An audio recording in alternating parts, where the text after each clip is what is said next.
you faced up to Matt Preston, George, Gary, Matt, but then you also jumped to the other side of the fence and you hosted the family food fight on Channel 10. What was that like? Yeah, family food fight. That was a classic. That was really fun. We shot that down in Melbourne. Matt Moran, myself, Anna Poloview, and Tom Parker Bowles. And that was an incredible experience. And like you said, it was. I think it was. I had a little bit more. I don't know what's the right word I'm looking for, but I empathy. That's what it is. I had a bit of empathy for the guys that were cooking in the kitchen because I'd been in their shoes basically, and it was a fun show. It was a shame that it didn't get past. I think it did 2 seasons, which is great, but shame it didn't sort of take off or go any further from there. But no, it was good fun, and I loved, Matty Moran is one of my favorite humans. Tom Parker Bowles, he is a legend and a man that has many, many great stories to tell.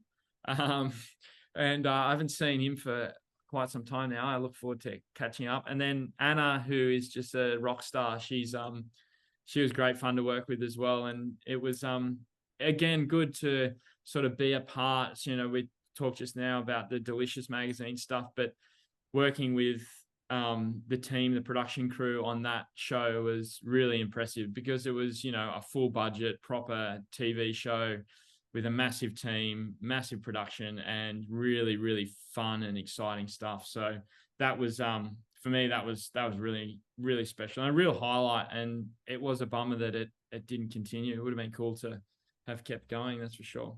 Did your passion to participate in that have anything to do with, growing up with mum and cooking? Is that kind of the essence of what they were trying to achieve? That family? Yeah, I think they were trying to achieve that sort of, like you said, basically that family dynamic in a family style kitchen, cooking, home cooking. Not they didn't want to be another master chef, because going back to what we're talking about, the Croquembouche, not everyone can do that. Yeah. Whereas, you see, a Greek family or an Italian family or a Chinese family or an Aussie family cooking, family classics in the kitchen, and you're like, oh, I know that, or my recipe's like this, or we do that, or mum does it this way, or dad used to cook it in this style.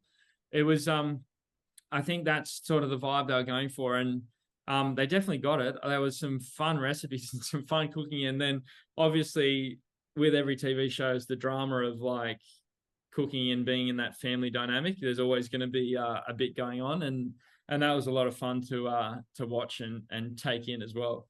I think it was like one of those things too, where I think you got a bit of criticism at one point for, serving up some of those dishes, but doing them really well. But those, more simple dishes, which were people can replicate in the kitchen.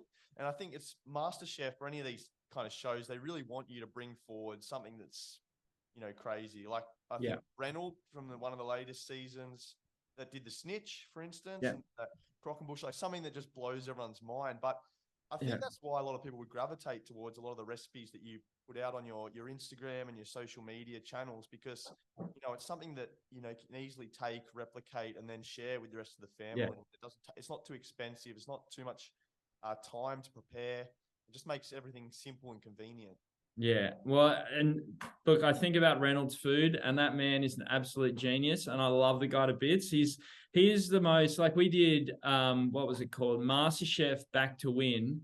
And Reynolds, he helped me out so much with all the dessert stuff. He's one of those guys that is an absolute genius in the kitchen, but also a freaking legend and someone that's got so much time to help share, educate, share knowledge, share ideas. And that style of cooking is certainly not me, but there is such a place for it. And that's the sort of food that you, and well, for me and a lot of others, that's what you want when you go out and you have a dining experience. You want to pay to experience that.